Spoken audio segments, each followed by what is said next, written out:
اللہ الرحمن الرحیم الحمدللہ رب العالمین والعاقبۃ للمتقین والصلاۃ والسلام علی سید الانبیاء والمرسلین وعلی آلہ واصحابہ اجمعین۔ تو جی ناظرین، آپ کا میزبان حافظ محمد اشتیاق سلطانی خوبصورت پروگرام بہار سلطانیہ رمضان ٹرانسمیشن میں آپ کی خدمت میں حاضر ہے۔ آج انشاءاللہ تعالی ایک نئے پینل کے ساتھ، نئے مہمان کے ساتھ ہم آپ کی خدمت میں حاضر ہوئے ہیں۔ مہمانوں کا تعارف بھی کروائیں گے۔ آپ جس طرح صاحب کا پروگرام سنتے آ رہے ہیں، آج بھی پروگرام بڑی عقیدت کے ساتھ، محبت کے ساتھ سنیں، انشاءاللہ آپ کو لطف آئے گا۔ تو آج کے ہمارے مہمانوں کا تعارف تو میں کرواؤں گا، لیکن پہلے اس پروگرام کا باقاعدہ آغاز کرتے ہیں تلاوت قرآن سے، اور ساتھ ہی حضور صلی اللہ علیہ وسلم کے بارگاہ میں مادہ شرعی بھی ہوگی۔ تو میں حافظ محمد حسن سے گزارش کروں گا کہ وہ اس پروگرام کا باقاعدہ آغاز قرآن سے کریں اور ساتھ ہی حضور صلی اللہ علیہ وسلم کی بارگاہ میں مادہ شرعی بھی پیش کریں۔ اعوذ باللہ من الشیطان الرجیم، بسم اللہ الرحمن الرحیم۔ سبحان اللہ۔ انا اعطیناک الکوثر فصل لربک وانہر۔ سبحان اللہ، ماشاء اللہ۔ ان شانئک هو الابتر۔ صدق اللہ العظیم۔ جزاک اللہ۔ صلی اللہ علیہ یا رسول اللہ، وسلم علیک یا حبیب اللہ۔ رونق زندگی آپ ہیں، آپ ہیں رونق زندگی، آپ ہیں، آپ ہیں رونق زندگی، آپ ہیں، آپ ہیں میری ساری خوشی، آپ ہیں، آپ ہیں میری ساری خوشی، آپ ہیں، آپ ہیں میرے دامن میں زہرا کی ہے رات ہے، میرے دامن میں زہرا کی ہے رات ہے، کیوں ہو مجھ کو کمی، آپ ہیں، آپ ہیں، کیوں ہو مجھ کو کمی، آپ ہیں، آپ ہیں رونق زندگی، آپ ہیں، آپ ہیں۔ کون ہوگا امام صف انبیاء، کون ہوگا امام صف انبیاء، بولے سارے نبی، آپ ہیں، آپ ہیں، بولے سارے نبی، آپ ہیں، آپ ہیں رونق زندگی، آپ ہیں، آپ ہیں۔ ماشاء اللہ، ماشاء اللہ، سبحان اللہ، سبحان اللہ۔ بڑی ہی پیاری آواز و انداز میں تلاوت فرما رہے تھے اور ساتھ نعت پڑھ رہے تھے جناب حافظ حسن صاحب۔ اب میں بلا تمہید اپنے اس پروگرام کی اگلی نشست کی طرف بڑھتا ہوں، اور علامہ صاحب کا سب سے پہلے میں تعارف کرواتا ہوں کہ حضرت علامہ حافظ عبدالرؤف ساکھی صاحب، یہ ماشاءاللہ ممبر کی شان پہچان ہے، اور ماشاءاللہ آستانہ عالیہ گلہا شریف کے زیر سایہ اب ڈیوٹی کر رہے ہیں۔ آج کا ہمارا موضوع ظاہرہ اعتکاف کے لحاظ سے ہے، ٹھیک، اور کیونکہ ہمارے معاشرے میں اعتکاف تو لوگ مسجدوں میں ماشاءاللہ ہر سال و سال بڑے اہتمام کے ساتھ کرتے ہیں تو لیکن اس کے اندر بہت سارے ایسے امور ہیں جن سے بچنا ہمارے لیے ضروری ہے، اور اس کی جو اصل میں آج جو فضیلت آپ نے بتانی ہے کہ قرآن میں حدیث میں اس کی فضیلت کیا ہے، جب لوگ اس فضیلت کو سمجھیں گے تو پھر ان کے اندر مزید محبت پیدا ہوگی، محبت بڑھے گی کہ جو ہے وہ اعتکاف کرنے کی جو اصل جو فضیلت ہے، جب بندہ وہ حاصل کر لیتا ہے تو اس کو کتنا اجر ملتا ہے۔ اب میں آپ کی وساطت سے اس پروگرام سے ایک پیغام لوگوں کو ہم دینا چاہتے ہیں کہ اعتکاف کی جو فضیلت ہے وہ قرآن میں اللہ نے کیا فرمائی، اور حدیث مبارکہ میں جو اعتکاف کی فضیلت کے حوالے سے تاجدار کائنات نے کیا فرمایا۔ ماشاءاللہ حضرت علامہ حافظ محمد اشتیاق سلطانی صاحب نے بہت ہی الحمدللہ کوشش و قابل کے ساتھ یہ جتنا بھی یہ پروگرام اللہ تعالیٰ ان کے علم عمر عمل میں برکتیں عطا فرمائے۔ تو یہ قرآن مجید میں اعتکاف کا اللہ تبارک و تعالیٰ نے یہ ذکر فرمایا ہے کہ جب تم وَلَا تُبَاشِرُهُنَّ وَأَنْتُمْ عَاكِفُونَ فِي الْمَسَاجِدِ کہ جب تم عورتوں سے مباشرت نہ کرو جب کہ تم مسجد میں اعتکاف میں ہو، یعنی جب تم اعتکاف کی نیت کر لو اللہ کے گھر میں تم جب بیٹھ جاؤ تو یہ اللہ تبارک و تعالیٰ نے یہ اس بات سے منع فرمایا ہے وَلَا تُبَاشِرُهُنَّ وَأَنْتُمْ عَاكِفُونَ فِي الْمَسَاجِدِ تِلْكَ حُدُودُ اللَّهِ، یہ اللہ کی حدود ہیں۔ اور احادیث مبارکہ میں بھی جو ہے بخاری اور مسلم میں بھی اس کی راویہ حضرت اماں عائشہ صدیقہ رضی اللہ تعالیٰ عنہا، آپ فرماتی ہیں کہ حضور علیہ السلام نے فرمایا رمضان کے آخری عشرے کا اعتکاف فرمایا کرتے تھے، یعنی آخری عشرے کا اعتکاف فرمایا کرتے تھے۔ اور دوسری حدیث پاک ابو داؤد شریف میں اس کی راویہ بھی ام المومنین حضرت اماں عائشہ صدیقہ رضی اللہ تعالیٰ عنہا ہیں کہ معتکف پر یہ سنت یہ ہے کہ وہ نہ مریض کی عیادت کو جائے اور نہ جنازے میں حاضر ہو اور نہ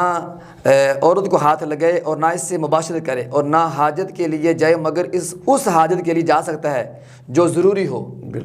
ہے جی، جیسے وضو کرنا ہے اس نے، مسواک، خوشبو لگانا، یہ قرآن پاک کی مسجد میں بیٹھ کے جو ہے یہ تلاوت کرنا، احادیث مبارکہ جو ہے یہ پڑھنا،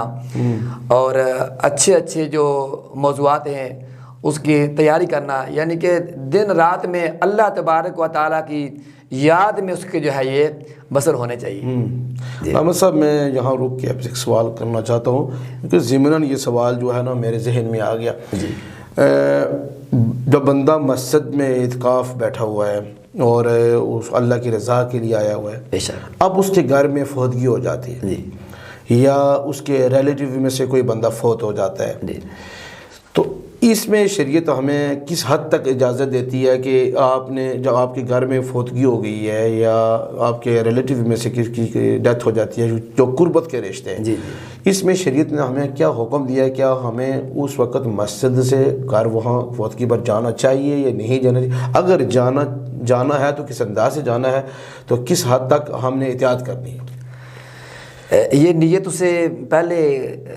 شامل اسے کرنا ہی ہوگی کہ جب اگر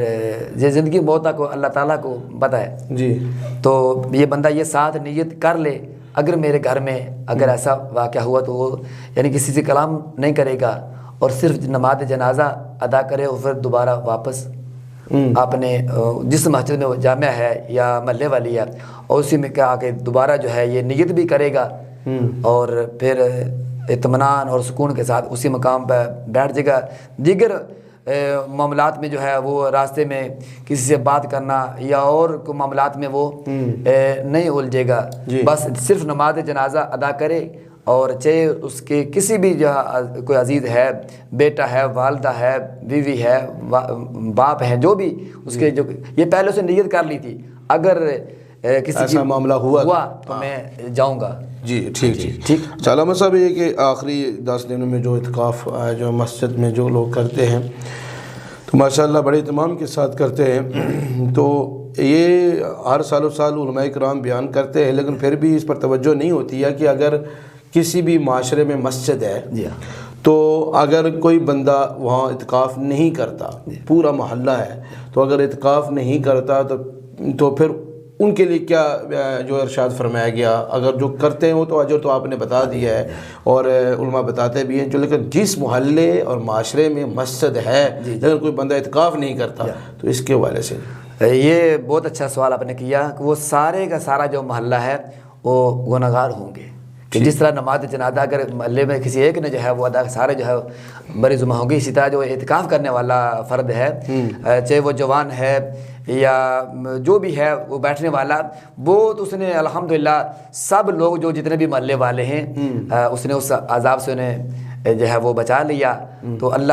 تعالیٰ کے حضور وہ دعائیں بھی کرتا ہے اپنے لیے بھی، اپنے والدین کے لیے بھی، اپنے محلے کے لیے بھی اور اپنے ملک عزیز وطن کے لیے بھی وہ دعائیں کرتا ہے، کل مسلمین مسلمات کے لیے وہ دعائیں کرتا ہے۔ ٹھیک ہے، اور یہ بہت اچھا عمل ہے ماشاءاللہ، سبحان اللہ۔ اچھا علامہ صاحب، یہ آگے بڑا اہم سوال ہے اور یہ انتہائی ضروری سوال ہے، اس پر توجہ آپ لازمی لوگوں کو دلائیں کہ جب بندہ مسجد میں اگر اعتکاف بیٹھ گیا ہے، اب وہاں اس کو کون کون سے امور سر انجام دینے ہیں،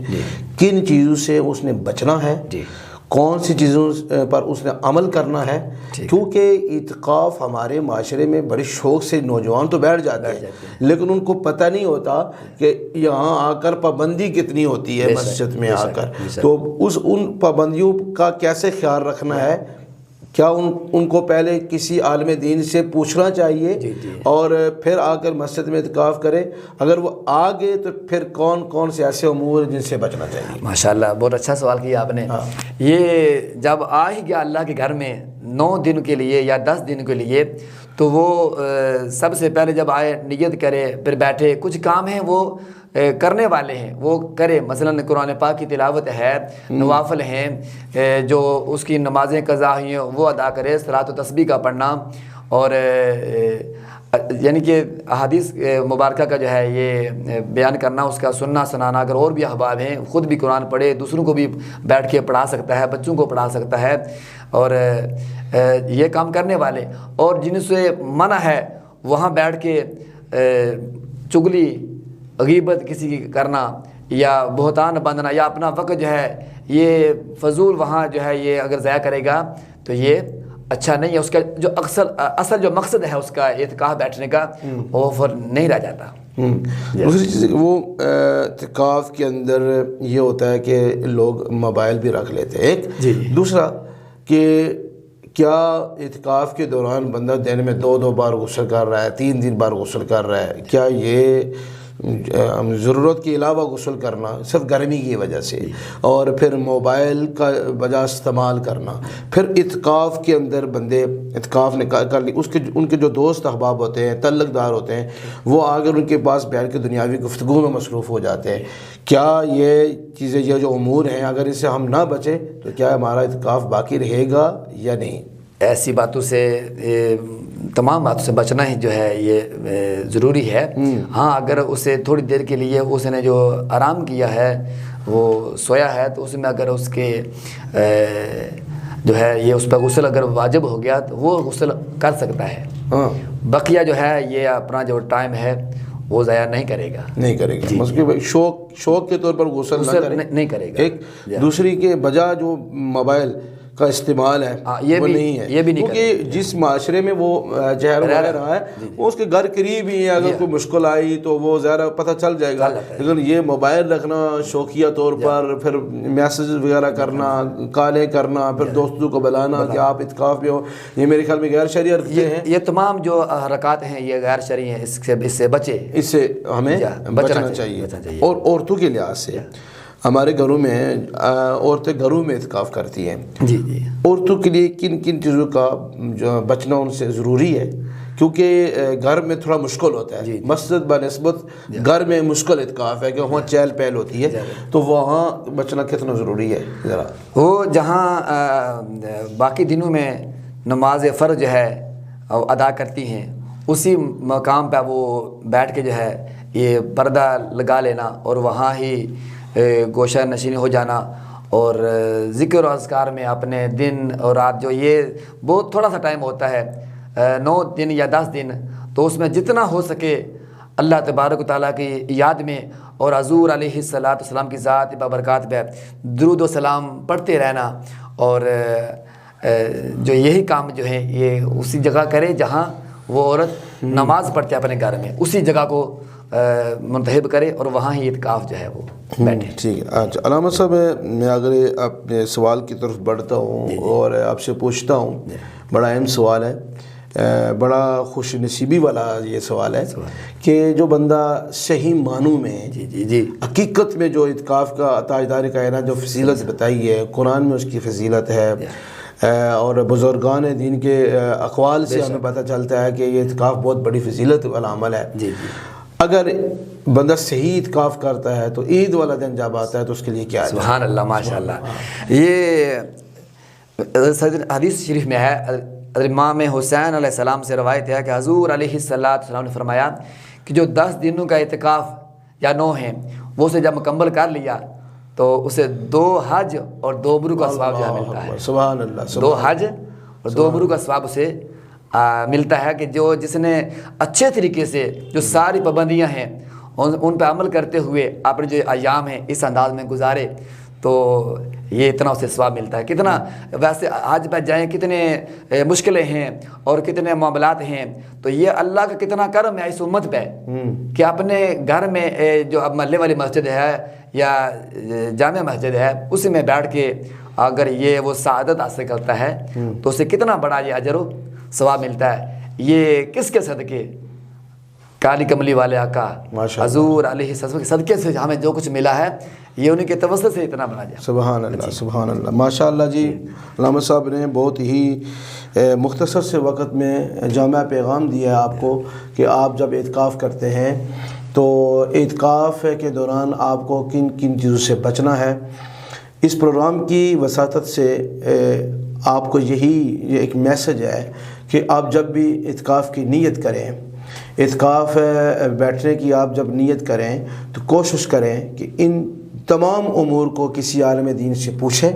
اور کہ میں نے اعتکاف کی فضیلت کیسے حاصل کرنی ہے، اس کا اجر و ثواب کیسے پانا ہے، اس سے مسائل کا جاننا میرے لیے کتنا ضروری ہے۔